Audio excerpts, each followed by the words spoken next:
Would you work for $2 an hour? Would you work for $1.20 an hour?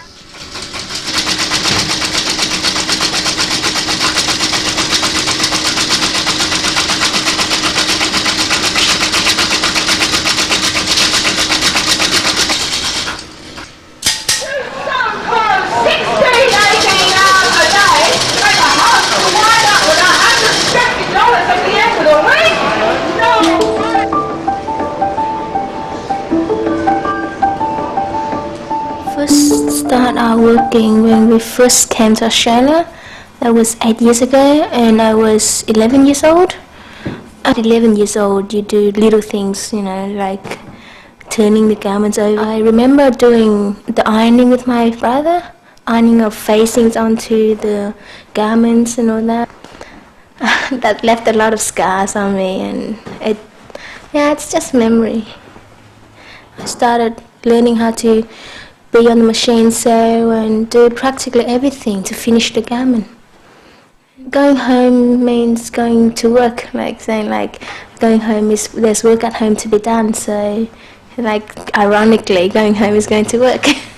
When I go shopping and see the clothes, particularly the ones that we actually made, I go in and I looked at the label and the price, see what the price is, and there's a vast difference between the price that is on the label and the price we get paid for. So the first time that I actually do that, it was shocking.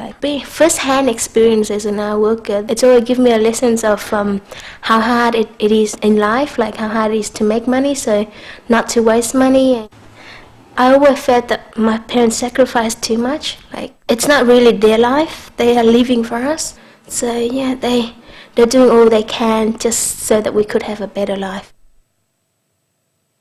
She's what's known in the trade as an outdoor worker. She makes up clothing at home instead of in a factory. Some outdoor workers are registered and receive the award rates of pay for the work they do, but most of them aren't. In the gloom of these workrooms, many migrant women have their first taste of Australian industry. If they were not working here, they'd probably be doing the same work in even worse conditions at home. We can never do a history of migrant women without a history of work and the kind of work that they've been concentrated in. And as has been frequently said, they're in the most lowest paid, the dirtiest, the most exploitative working conditions that they were forced to work in. And now what we have is that they form one of the most cheapest of the cheap of workforce in this country. That they've exploited them to the degree that they can't give anything else, that there's another lot of women who are going to come through the cycle. As we've seen, Greek women, Italian women, we've seen the Turkish women go through it, and now we have the Vietnamese women. Yani bizler buraya geldiğimizde demiyoruz ki hadi bizi güzel yerlere yerleştirsinler, işte bize para versinler, bize iş versinler hemen. Biz bunu istemiyoruz. Yani hiç kimse de bunu isteyemez. Hiçbir göçmen bunu istemez. İsterse eğitimlisi gelsin, isterse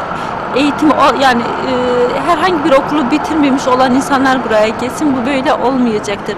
Ama şunu istiyorlar, bütün göçmenler şunu istiyor. Biz Avustralya'ya gittiğimizde hakkımızı sömürülmesin, bize insan gibi davranılsın. The constant myth is that migrant women create these conditions, that migrant women are bringing down the working conditions of all workers, whereas what we need to understand is that migrant women don't bring these conditions in their baggage or in their luggages to this country. These are conditions that we as a nation have created. This is now the modern culture of work in Australia. I was a teacher 21 years before I came to Australia. When I came to Australia, my friend told me, let's learn how to sew clothes. About 13 hours to 15 hours a day. 12 hours to 14 hours a day. 7 a.m. in the morning, and I finished next day 3 a.m. Because if the boss you call you, I need them, you have to work to get it done. Sometimes logging 10, 15 hours a day, 18. You can't bargain for the price. $2 an hour. Get $1 an hour. If you don't accept that price, you just don't get the work. They pay me about $5 But when I went to the shop, I saw 250. No, you don't have right to negotiate. It's very hard for me to say no because I must to approve that the price. Because if I can't do that job, somebody take my job. I used to have my Christmas holiday pay. Now, My job, he gave me 200 t-shirt and I finished during one day, and he said, oh, you didn't do very well your work. And I said, okay, if it's not good, give it to me. I will fix and give it to you after 2 hours, 3 hours. He said, no, I'm going to take these t-shirts and my worker in the factory, they will fix. And I said, okay, are you going to pay to me? He said, no, I can't pay you because you didn't do very well.